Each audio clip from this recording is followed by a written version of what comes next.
شكون فينا عمره ما تعطل على خدمته؟ ولكن التعطيلة ديال رشيد ما كانتش بحال أي تعطيلة. رشيد سيرفور فواحد الريستورة معروفة في المدينة، كان ديما هو المثال ديال الدقة والنظام. ديما كيجي بكري لابس حوايجه مقادين والابتسامة ما كتفارقوش. ولكن داك النهار كل شي كان مقلوب. وصل رشيد معطل بساعة كاملة، الشعر مشعكك وعينيه حمر. دخل كيجري للمطعم وهو كيترعد. مول المحل المعلم سعيد شافه من الفوق للتحت وقال ليه: رشيد لباس، مالك على هذه الحالة؟ رشيد جاوب بصوت مخنوق: غير سمح لي يا معلم، وقع لي واحد المشكل في الدار. المعلم سعيد اللي كان عارف رشيد خدام عنده سنين هادي قال ليه: ماشي مشكل ولدي، سير بدل حوايجك وبدا خدمتك، الله يصاوب. ولكن رشيد ما كانش هو رشيد اللي كيعرفه. بدك يدور بين الطوابل بحال شي واحد تاي، يديه كيترعدوا ووجهه صفر. واحد الكليان عيط ليه باش ياخد الكوموند، ولكن رشيد بقى غير كيشوف فيه بلا ما يهضر، بحال يلا ما كيسمعوش. المعلم سعيد لاحظ القضية وبدأ كيتقلق. مشى عنده وقال ليه بشوية: رشيد مالك ولدي، وش مريض؟ رشيد هز راسه وقال: لا معلم، أنا بخير، غير شوية ديال الاستريس. دازت شي دقايق ورشيد هز واحد البلاط وعامر بالأطباق باش يديه لواحد الطبلة فيها عائلة. وهو غادي فجأة رجليه تخبلوا ليه، البلاط طار من يديه وكل شي تشتت في الأرض. الصحون تهرسوا، الماكلة تزلعت، والناس اللي في الريستورة كلهم تصدموا. الدراري الصغار اللي كانوا في الطبلة بداو كيبكيو. الفوضى عمت المكان. المعلم سعيد جرى عند رشيد اللي كان باقي مبلوكي بلاصته، عينيه خارجين وكيشوف فروينا اللي دار. ما قال لي والو، شدوا من يده وقروا للكوزينة. الكليان بقوا مصدومين وكيهضروا بيناتهم على ذاك المشهد الغريب. فالكوزينة المعلم سعيد جلس رشيد فوق كرسي وجاب لي كاس ديال الماء.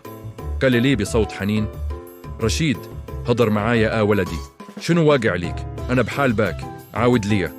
رشيد ما قدرش يصبر كتر وبدا يبكي بحال الدري الصغير.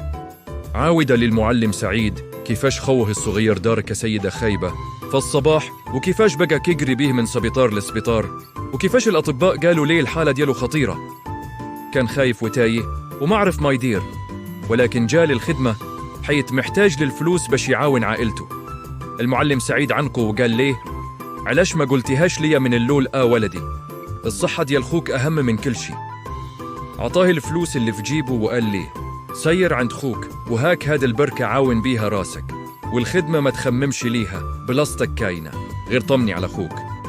رشيد شكر المعلم دياله وخرج كيجري للسبيطار وهو كيدعي مع خوه. شكون فينا عمره ما تعطل على خدمته؟ ولكن التعطيلة ديال رشيد ما كانش بحال أي تعطيلة.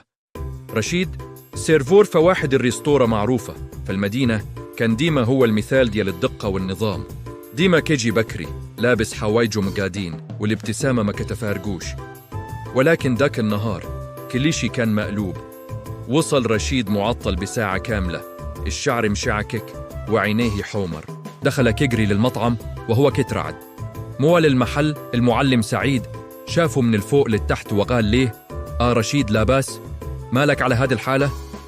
رشيد جاوب بصوت مخنوق: غير سمح لي يا معلم، وقع لي واحد المشكلة في الدار.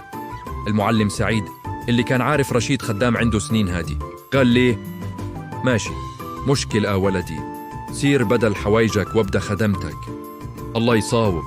ولكن رشيد ما كانش هو رشيد اللي كيعرفه. بدأ يدور بين الطوابل بحال شي واحد تاي، يديه كيترعدوا ووجهه صفر. واحد الكليان عيط ليه باش ياخد الكوموند، ولكن رشيد بقى غير كيشوف فيه بلا ما يهضر، بحال يلا ما كيسمعوش.